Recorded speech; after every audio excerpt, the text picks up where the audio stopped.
এখন বাজে সকাল 9টা আর বাবাই ঘুম থেকে উঠলো এখন। কালকে সারা রাতও বাবাই খুব আর কি ভুগেছে জ্বরে, আর তার সাথে সাথে আমি আর মাও অনেক রাত পর্যন্ত জেগেছিলাম। রাত 1টার সময়ও একবার ঘুম থেকে জেগে উঠেছে। তো এখন এই ঘুম থেকে উঠলো, আজকে আবার পরীক্ষা আছে, স্কুল যাবে।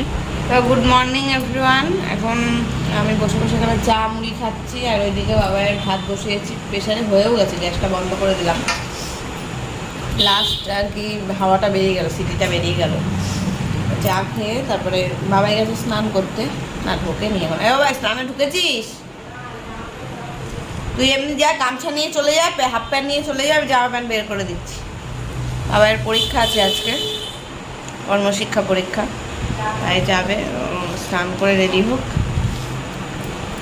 বাবাইয়ের জ্বরটা এখন সকাল থেকে নেই, কিন্তু খুব দুর্বল, একদম হাঁটতে পারছে না, কিছু খেতে, কালকে সারাদিন সেইভাবে কিছু খায়নি, মানে এক বাটিও ভাত খেয়েছে কিনা তার ঠিক নেই। এক গাল দুগাল, দুপুরেও এক গাল দুগাল, রাতেও এক গাল দুগাল, আর দুবার জল মুড়ি খেয়েছে, এই ব্যাস, কিছু খায়নি। আর এখন সকালবেলা দুটো জল দিয়ে বিস্কুট খেলো, আর এখন ভাত বলছে ভাত খাবে। ভাত বানালাম, ঘি দিয়ে আলু সিদ্ধ দিয়ে মেখে দেবো, তাই খাবে। চলো পরে আসছি, ওর জামা প্যান্টগুলো বের করে দিয়ে আসি, ওকে আগে স্কুল পাঠিয়ে নিতে পারে। এই যে বাবাইয়ের ভাত মেখে রেডি করে নিলাম। খেতে তো পাচ্ছে না, অল্প করেই ভাত দিলাম। ঢাকা থাক, ও গেছে স্নান করতে, স্নান করে বেরোক, আমি ওর জামা প্যান্টগুলো গুছিয়ে দিই। ব্যাগটাকেও গুছাতে হবে। আজকে বেশ ভালো রোদ উঠেছে, দেখো বাইরে। এই যে জামা প্যান্টগুলো বের করে দিয়েছি, বেল্ট টেলগুলো লাগাতে হবে, গুছিয়ে নিই। এখন 10:30 বাজে। বাবাইকে পুরো খাইয়ে দাইয়ে ওষুধ খাইয়ে রেডি করে দিলাম, চলে গেল। দাদা এসেছিল নিতে, নিয়ে গেল। তো আর জামা কাপড় বাইরে মেলেছিলাম, সব তুলে আনলাম। আবার বৃষ্টি পড়ছিল, এখন আবার বৃষ্টি কমে গেছে, এখন আবার রোদ উঠলো। আর বাবাকে রেনকোট পরিয়েই পাঠালাম স্কুলে, নইলে জ্বর হয়েছে এমনিতেই, তারপরে যদি ভেজে, মোটে রেনকোট পরতেই যাবে না, জোর জবরদস্তি পরাতে হলো। দেখো বৃষ্টি, একটু রোদ ছিল, বৃষ্টি পড়ে এখন পুরো উঠোন ভেজা, রোদ উঠছে এখন। যাই হোক, ভালোই হয়েছে, ওরাও বেরোলো, বৃষ্টিও কমে গেছে। এখন আমি ঘরের কাজকর্ম করি, বিছনা গোছাবো, ওষুধ টষুধ খাইয়ে পাঠালাম বাবাইকে। কর্মশিক্ষা পরীক্ষা তো তাড়াতাড়ি হয়েও যাবে। আমি বিছনা গুছিয়ে সব ঘরের কাজ করে নিই, বাসন টাসন গোছাবো, বিছনা গোছাবো, করবো। চলো দেখতে থাকো। কালকে সারাটা দিন আর রাত্রির পর্যন্ত বাবাইয়ের শরীরটা এতই খারাপ ছিল যে বলার মতন না। রাত্রেবেলা ওকে খাইয়ে দিয়ে শুয়ে দিয়েছি, এবার যখন 10:30 বাজে, তখন হট করে ও ঘুমের থেকে এমন মানে কেঁদে কেটে উঠেছে, ধরপর ধরপর করে উঠেছে। এবার আমি আর মা ওকে তো ঠেকিয়ে পাচ্ছি না, ও সেই কান্নাকাটি করছে, ভয় পেয়েছে, মানে ভয়, স্বপ্নের মধ্যে না ভয় পেয়েছে, ভয়ের স্বপ্ন দেখেছে। কী স্বপ্ন দেখেছে সেটা বলতে পারছে না, কিন্তু কেমন একটা ঘোরের মধ্যে ছিল, জ্বরও এসেছিলো খুব, আর তার সাথে সাথে এরকম ঘোরের মধ্যে স্বপ্ন দেখছে, বলছে আমাকে কে ধরতে আসছে, আমাকে অন্ধকার ঘরের মধ্যে আটকে রেখেছে, বাঁচাও বাঁচাও, এরকম করে আর কি করছিল। আর আমি তো ওর এরকম ইয়ে দেখে না, আমি আর মা দুজনেই ভয় পেয়ে যাচ্ছিলাম, ওকে শান্ত করছি, মানে ও কিছুতেই শান্ত হচ্ছে না। তারপরে যাই হোক একটু ঠিকঠাক হলো, তারপরে আবার ঘুমালো। মা বললো যে ওর বালিশের তলায় একটা কিছু লোহার কোনো জিনিস রেখে দিয়ে মানে শোয়াতে, তাহলে নাকি বাজে স্বপ্ন দেখবে না। তাই আমি আবার সারাশিটাকে ওর বালিশের তলায় রেখে দিয়েছিলাম। তারপরে ও রাত্রেবেলা ওষুধ টষুধ খাইয়ে ঘুম পাড়িয়েছি, রাত যখন 1:30 বাজে, তখন আবার সেই ধরপড়িয়ে কেঁদে কেটে উঠেছে। সে কেমন করছে, ও এত ভয় পেয়েছে যে ভয়তে একবার চোখ বন্ধ করছে, একবার তাকাচ্ছে, একবার মানে ভুলভাল বকছে, আমাকে ধরতে আসছে, কে ধরতে আসছে, এরকম করছে। আমি তো ভয় পেয়ে যাচ্ছি, আমি আর মা ওকে চেপে ধরে শুয়ে রয়েছি। তখন দেখছি ওর গা ঘেমে পুরো জল। তারপরে গেঞ্জিটা খুলে দিলাম, গেঞ্জি খুলে একটা হালকা চাদর গায়ে দিয়ে শোয়ালাম, মানে তখন ওষুধের অ্যাকশানে জ্বরটা আর কি ছেড়ে গেছে। তো এইভাবে রাত্রেবেলা এরকম করার পরে তারপরে মা বললো কালকে ওকে গিয়ে সন্ধেবেলা ঝাড়িয়ে নিয়ে আসবো। ও হয়তো ভয় পেয়েছে কোনো সময়, সেই কারণে এরকম হচ্ছে, হয়তো রাত্রেবেলা স্বপ্ন দেখছে। তো আমি বললাম, তোমাদের দাদাভাইকেও ফোনে বললাম এইসব ঘটনা, তো ও বললো হ্যাঁ ঝাড়িয়ে নিয়ে আসবা একটু।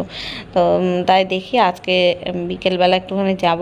আমাদের এখানে একটা মন্দির ছিল, সেখানে একটা লোক ঝাড়াতো, এখন আবার সে নেই এখানে, মানে চলে গেছে এখান থেকে। এখন কোথায় যাব এটাই নিয়ে ভাবছি। আর একটা মন্দির আছে, সে অনেকটা দূরে, সেই বাজারের ওখানে। তো এখন এদিকে না কোথাও পেলে ওইখানেই নিয়ে যেতে হবে। তো দেখা যাক, বিকেলবেলা নিয়ে যাব। আর ওর এমন অবস্থা দেখে না আমারও এত ভয় লাগছিল। আর একদিনে ওর মুখ শুকিয়ে গেছে, খেতে পাচ্ছিল না, কেমন একটা মানে কালকের দিনটা খুবই খারাপ গেছে, সারাদিন আর রাত ধরে। আর ওর সাথে সাথে আমরাও জেগেছি রাত্রের বেলা, আমি আর মা। ওরও ঠিকমতো ঘুম হচ্ছে না আর আমাদেরও ঘুম হচ্ছে না ঠিকমতো। তো আর কালকে রাত্রে তো বাবাও ছিল এই বাড়িতে। আর সকালবেলা 7:30টার সময় মা বাবা দুজনেই চলে গেছে। তো যাই হোক, চলো, আমার এদিকে ঘরের 2 ঘরের কাজকর্ম, বিছনা গোছানো হয়ে গেল। আর কয়েকটা জামা কাপড় ছিল, সে কটা সার্ফে ভিজিয়ে দিলাম। সকালে তো রোদ উঠেছিল, তারপরে এক রাউন্ড বৃষ্টি হলো, আবার এখন রোদ উঠেছে। তাই ভাবলাম কতদিন মানে রেখে দেবো। ওই পিঙ্ক কালারের চুড়িদারটা আবার 2-3 দিন পরেছিলাম। আর সাদা প্যান্ট তো ওর সাথে পরতে হয়, সাদা প্যান্টটা একটু দাগ লাগলেই না কেমন নোংরা হয়ে যায়। ওই জন্য দু একবার পরার পরে সাদা লেগিংস মানে কেচে দিতে হয়। ওগুলোই ভিজিয়ে দিলাম। আর বাবার কিছু এই যে জ্বরের মধ্যে পড়েছে যে গেঞ্জি প্যান্টগুলো না, ওইগুলো আমি ডেলি কেচে দিই। ওটা দ্বিতীয় দিন আর এমনি ধুয়েও রাখি না, মানে সার্ফ দিয়েই কেচে দিই। কোনো সময় ওর প্যান্টগুলো ধুয়ে দিই, কিন্তু এখন জ্বরের গায়ের সেই জামা প্যান্ট না ধুয়েও আমি রাখছি না, কেচেই দিচ্ছি একবারে, সেগুলোই ভেজালাম।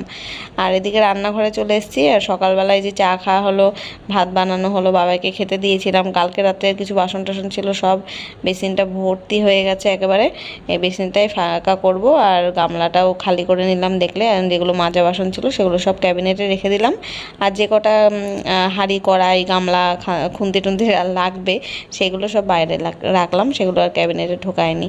এবার কিচেনটা পুরোপুরি ক্লিন করে নিয়ে তারপরে আমি রান্নার দিকে যাব। প্রত্যেকদিন সকাল করে এই কাজগুলো আমি আগে করি, রান্নার আগের এই কাজগুলো থাকেই। আর এখানে জলের বোতলগুলোও সব খালি পড়ে রয়েছে, সব কটা বোতলই খালি। তো সেগুলোও সব আমি ভরে নেব। আর বাবাইকে তো সকালবেলা ভাত খাইয়ে ওষুধ খাইয়েই পাঠিয়েছি, কিন্তু তাও আমার মনে একটু ভয় ভয় লাগছে। যেমন দুর্বল অবস্থায় গেছে পরীক্ষা দিতে, যদি পরীক্ষা হলে গিয়ে আবার জ্বর আসে তখন কি হবে। তো আমি ওদের স্যারকে ফোন করে বলে দিয়েছিলাম যে ওকে একটুখানি তাড়াতাড়ি ছেড়ে দিতে, মানে আধা ঘন্টার মধ্যে ওর পরীক্ষাটা আগে নিয়ে, মৌখিক পরীক্ষা তো কর্মশিক্ষা পরীক্ষা যেমন হয়, খাতা দেখবে, প্রজেক্ট দেখবে, আর মৌখিক আর কি ধরবে। তো আমি বলে দিয়েছি যে একটু তাড়াতাড়ি ওকে ছেড়ে দিতে। তো সেই মতোই স্যার বলে দেবে। আর আমার শ্বশুরমশাই নিয়ে গেছে, আর শ্বশুরমশাই আবার ওকে বাড়িতে দিয়ে যাবে। 12টার মধ্যে আশা করছি বাড়ি চলেও আসবে। এখন আমার সমস্ত কাজ কমপ্লিট, ঘরের রান্না করব। তবে বাবাই বলে গেছে যে ডিম রান্না করতে আজকে। তো ডিম ঘরে একটাও নেই, যা একটা ছিল সেটা সকালে বাবাইকে সেদ্ধ করে দিলাম। এখন আমার দোকানে যেতে হবে ডিম আনতে, ডিম এনে তাই রান্না করবো। আর ফ্রিজে ডাল রয়েছে, কালকে বিউলি ডাল বানিয়েছিলাম, রয়েছে। ডিমের ঝোল করবো, আর দেখি কিছু একটা ভাজাভুজি বা তরকারি কিছু করা যায় কিনা। ডিমটা নিয়ে আসি দোকান থেকে, ফোনটায় চার্জ দেবো, কিন্তু চার্জ নেই। চার্জে দিয়ে রেখে ডিম নিয়ে এসে তারপরে রান্না করবো। চল, এই যে ডিম নিয়ে আসলাম দোকান থেকে, সেদ্ধ বসিয়ে দিই আর ভাত বসিয়ে দিই। ভাতের চাল ভিজিয়ে রেখে সেখানে। আর ভাবছিলাম যে কিছু ভাজাভুজি করবো, তাও করতে হবে না। কালকে ভেন্ডি আলু ভাজা করেছিলাম, সেটাও রয়েছে, ডালও রয়েছে, ফ্রিজ থেকে বের করে রাখলাম। শুধু ডিমের ঝোল ভাতই করবো। বাবাই এমনিই কিছু খেতে পাচ্ছে না, আর আমার তো ওই এক পদে হলেই হয়ে যাবে। তাও সব রয়েছে, দেখো ভেন্ডি ভাজা অনেকটা রয়েছে, ডালও অনেকটা রয়েছে। রান্নাটা একটু পরে করবো, এখন করবো না, এডিট বাকি আছে। ডিমটা সেদ্ধ বসিয়ে দিই, তারপর করবো। বেশি বাজে না, 11:30 মতন বাজে। ডিমটা সেদ্ধ বসিয়ে দিলাম। আর আমি একটু চা বানিয়ে নিলাম আমার জন্য, দুধ চা। এখন দুধ চা আর একটু পরোটা খাবো, এটাই ব্রেকফাস্ট হবে আমার। সকালবেলা চাটা খেয়ে ঠিক পোষায়নি, অল্প হয়ে গেছিলো। তো এখন ওই জন্য একটু চা খেতে ইচ্ছা করছিল, তাই করে নিলাম। এখন বাইরে পড়ছে বৃষ্টি, মেঘলা করে এসছে, অন্ধকার চারিদিকটা, দেখতে পাচ্ছ, ঘরেও অন্ধকার, কারেন্টও চলে গেছে। আর আমি আদা রসুন ছাড়াচ্ছি, আদা রসুনের পেস্ট ফুরিয়ে গেছে, ওই জন্য বেশি করে আদা রসুন ছাড়িয়ে বেটে রাখবো। আর ওখানে দাঁড়িয়ে রসুন ছাড়াতে না, মানে মাজা ব্যথা হয়ে যায়, হাত ব্যথা হয়ে যায়, পা ব্যথা হয়ে যায়। ওই জন্য এখানে চেয়ারে টেবিলে নিয়ে চলে আসলাম, এখানে বসে বসেই ছাড়াই। অনেক কটা রসুন তো, ওই দেখো এতগুলো, অনেক সময় লাগবে। এতগুলো ছাড়াবো না, এর হাফ ছাড়াবো, 4-5টা ছাড়াবো বড় বড় দেখে। আদাটা ছাড়িয়ে ওখানে রেখেছি। আর ওই তো কারেন্ট আসলো।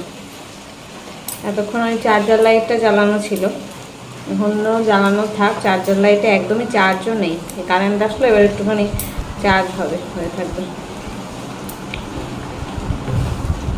12টা বাজে, বাবা এখনও আসেনি। 1 ঘন্টার মধ্যে পরীক্ষা হয়ে যাওয়ার কথা। অবশ্য আসবে কি করে, বৃষ্টি পড়ছে, ওই জন্য বৃষ্টিটা কমলে হয়তো নিয়ে আসবে দাদা। আমার শ্বশুরমশাই এসে নিয়ে গেছে বাবাইকে স্কুলে, দিয়েও যাবে বাড়িতে। আর ওদিকে ডিম সেদ্ধ হয়ে গেছে, ভাত হয়ে গেছে। এখন শুধু এই আদা রসুনের পেস্টটা করে ডিমের ঝোলটা করলে হবে। হ্যাঁ, যে আদা রসুন ছাড়িয়ে নিলাম, কাঁচা লঙ্কা নিলাম, এর মধ্যে কয়েকটা একদম বেটে নিই বেশি করে। এটা বাটছি, 1 সপ্তাহ আমার হয়ে যাবে। আর বাবাই চলে এসছে স্কুল থেকে, 12:30টার সময় আসলো। আর এদিকে যে ডিমের খোসাগুলো ছাড়িয়ে রেখেছি, স্যালাডের জন্য শসা, পেঁয়াজ আর লেবু কাটলাম। আর এই আলু, পেঁয়াজ, টমেটো তো ডিমের ঝোলে দেবো। চলো ঝটাপট রান্নাটা করে নিই। এবার সব গোছানো হয়ে গেছে, রান্না করতে বেশিক্ষণ সময় লাগবে না।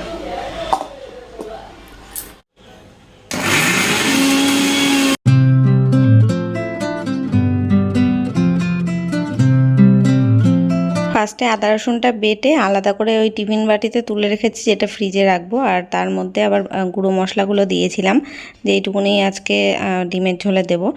জিরের গুঁড়ো, লঙ্কার গুঁড়ো, লবণ, হলুদ সব দিয়ে একটার মধ্যে আবার পেস্ট করে নিয়েছি। এই যে, তো এই মশলাটাই একবারে দিয়ে দেবো, আলাদা করে আর লবণ হলুদ দিতে হচ্ছে না। আর পেঁয়াজ ভাজা এখানে বসিয়ে দিয়েছি, আর ওই মশলার মধ্যে টমেটোটাও গোটা টমেটো বেটে নিয়েছিলাম। আর এখন মশলাটাকে কষিয়ে ডিমের ঝোলের জন্য জল দিয়ে দিলাম। এবার ফুটে উঠলে একটুখানি ধনেপাতা, গরম মশলা দিয়ে নামাবো। আর এতক্ষণ রোদ ছিল, এখন বাইরে আবার ঝমঝমে বৃষ্টি হচ্ছে। দেখো রান্নাটা হয়ে গেছে, ডিমের ঝোলটা কড়াইতেই রয়েছে। আমি ঢাকা দিয়ে গরম মশলা দিয়ে তারপরে গ্যাসটা বন্ধ করে কেচে কুচে নিলাম সব, কারণ বৃষ্টিটা এই থামলো। আর মাসিও এসছে, মাসি এসে ঘরটা আগে মুছে দিল, বৃষ্টি পড়ছিল তো ওই জন্য আগে ঘর মুছলো। তারপরে এখন বাসন নিয়ে কলে গেছে মাজতে। আর আমিও জামা কাপড় মেলতে এসেছি বাইরে, যদিও রোদ একটুও নেই, একেবারে মেঘলা করে আছে দেখছো। তবে বৃষ্টিটা তো একটু ধরেছে, ওই জন্য বাইরে মেলে দিলাম। জল ঝরে গেলে তারপরে আবার ঘরে তুলে মেলবো। আর যদি এরপরে আবার বৃষ্টি না হয়, রোদ ওঠে, তাহলে তো ভালোই, আমার কপাল খুলে গেল। তো যাই হোক, চলো এখন রান্নাটা কেমন হয়েছে দেখিয়ে দিয়ে আমি স্নান করতে যাই।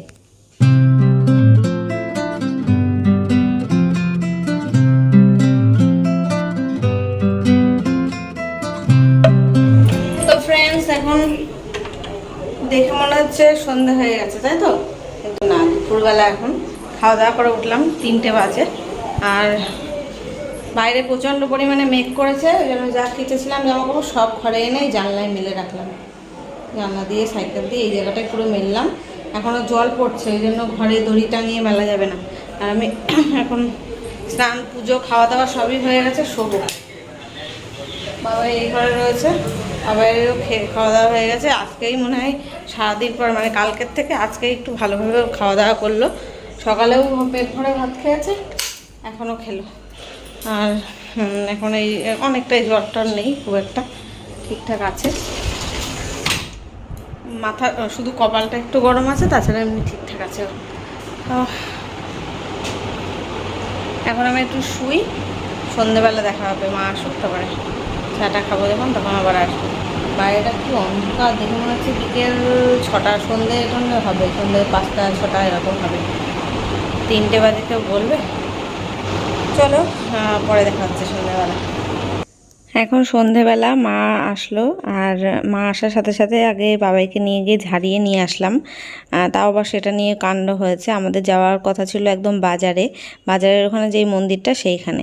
তো মাকে বলেছিলাম তুমি ওপাশ থেকে চলে যাবে, আমরা এপাশ থেকে যাব। তো আমরাও বেরোচ্ছি, মানে বেরিয়েছি সবে, তখন মা ফোন করে বলল যে এইখানে তো দেখছি মন্দির বন্ধ, তালা মারা রয়েছে।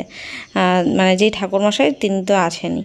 তাই ভাবলাম তাহলে আর তো যেয়ে লাভ নেই, মাকে বললাম তুমি তাহলে চলে আসো। তারপরে এই পাশের বাড়ি দিদিভাইকে ফোন করলাম যে এই পাড়ার মধ্যে কেউ ঝাড়ানো টাড়ানো কেউ আছে কিনা। তারপরে দিদিভাই একটা ঠিকানা বললো, সেইখানে গিয়ে বাবাকে ঝাড়িয়ে তাই নিয়ে আসলাম। গুড ইভিনিং গাইস, এখন সন্ধে হয়ে গেছে। আর সন্ধেবেলা বাবাইকে নিয়ে গেছিলাম একটু ঝাড়াতে। ওর তো দেখলে কালকের থেকে জ্বর, ওই জন্য আমি আর মা বাবাইকে নিয়ে এইখানে একটা আমাদের পাড়ায় একজন ঝাড়ানোর বাড়ি রয়েছে, সেখানে গেলাম, জল পড়া নিয়ে আসলাম। তারপরে এসে এখনও ড্রেস চেঞ্জ করিনি আমি, আর বাবাই খাচ্ছে পায়েস, মা পায়েস নিয়ে এসছে বাড়ি থেকে বানিয়ে, তাই খাচ্ছে। আর আমি এদিকে চা বানাচ্ছি, লিকার চা মায়ের জন্য, আমার জন্য দুধ চা বানাবো। মা আবার পেট খারাপ, তাই জন্য দুধ চা খাবে না, লিকার চা খাবে। চলো চা বানিয়ে চা খেয়ে নিই। এই চাটা হয়েই গেছে, নামিয়ে নেব। মার পায়েস আর রুটি নিয়ে এসছে, রুটিটা এখন আর খাবো না, রুটি রেখে দেবো কালকের জন্য।